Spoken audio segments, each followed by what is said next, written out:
Yeremia pasal 40 ayat 1-6. Yeremia tinggal pada Gedalia.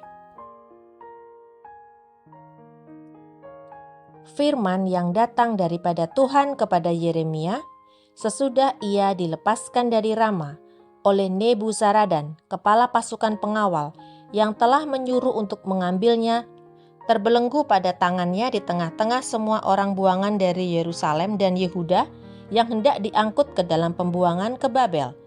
Kepala pasukan pengawal itu telah mengambil Yeremia dan berkata kepadanya, Tuhan Allahmu telah mengancamkan malapetaka ini atas tempat ini, dan ia telah melaksanakannya. Tuhan telah melakukan apa yang diancamkannya. Oleh karena kamu telah berdosa kepada Tuhan dan tidak mendengarkan suaranya, sehingga terjadilah hal ini kepada kamu. Maka sekarang lihatlah, aku melepaskan engkau hari ini dari belenggu yang ada pada tanganmu itu. Jika engkau suka untuk ikut pergi dengan aku ke Babel, marilah, aku akan memperhatikan engkau. Tetapi jika engkau tidak suka untuk ikut pergi dengan aku ke Babel, janganlah pergi. Lihat, seluruh negeri ini terbuka untuk engkau. Engkau boleh pergi kemana saja engkau pandang baik dan benar. Engkau boleh kembali kepada Gedalia bin Ahikam bin Safan yang telah diangkat oleh Raja Babel atas kota-kota Yehuda, dan tinggallah bersama-sama dia di tengah-tengah rakyat, atau kemana saja engkau pandang benar. Pergilah ke situ. Lalu kepala pasukan pengawal itu memberikan kepadanya bekal makanan dan suatu hadiah, kemudian melepas dia pergi. Jadi pergilah Yeremia kepada Gedalia bin Ahikam di Mispa, dan diam bersama-sama dengan dia di tengah-tengah rakyat yang masih tinggal di negeri itu.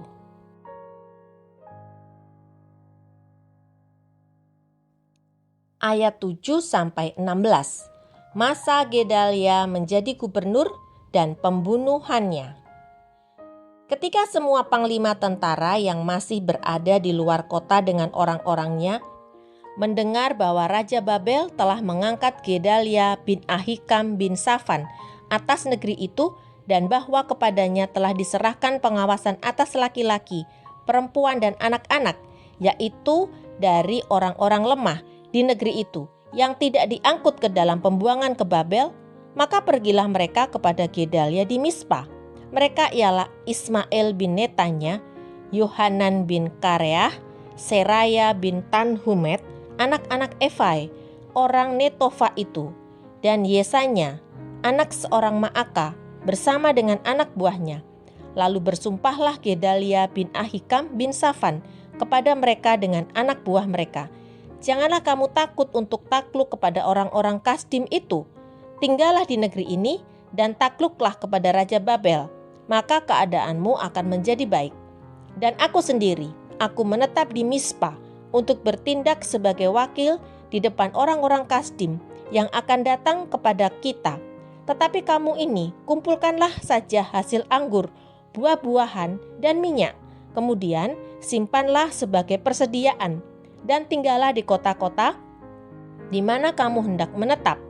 Juga ketika semua orang Yehuda yang ada di Moab, di antara Bani Amon, di Edom, dan di negeri-negeri lain mendengar bahwa Raja Babel telah membiarkan tinggal sisa rakyat di Yehuda dan mengangkat Gedalia bin Ahikam bin Safan atas mereka, maka kembalilah semua orang Yehuda dari segala tempat kemana mereka telah berserak-serak dan masuk ke tanah Yehuda kepada Gedalia di Mispa.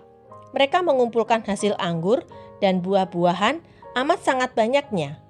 Pada suatu kali, Yohanan bin Kareah dan semua panglima tentara yang masih berada di luar kota datang kepada Gedalia di Mispa, dan mereka berkata kepadanya, tahukah engkau bahwa Baalis, Raja Bani Amon, telah menyuruh Ismail bin Netanya membunuh engkau? Tetapi Gedalia bin Ahikam tidak percaya kepada mereka. Kemudian Yohanan bin Kareah berkata dengan diam-diam kepada Gedalia di Mispa, baiklah, aku pergi membunuh Ismail bin Netanya itu dengan tidak diketahui siapapun juga. Mengapa engkau harus dibunuhnya? Sehingga semua orang Yehuda yang telah berkumpul di sekelilingmu berserak-serak lagi, dan sisa Yehuda itu binasa. Tetapi Gedalia bin Ahikam menjawab Yohanan bin Kareah, janganlah lakukan itu, sebab yang kau katakan tentang Ismail itu adalah bohong.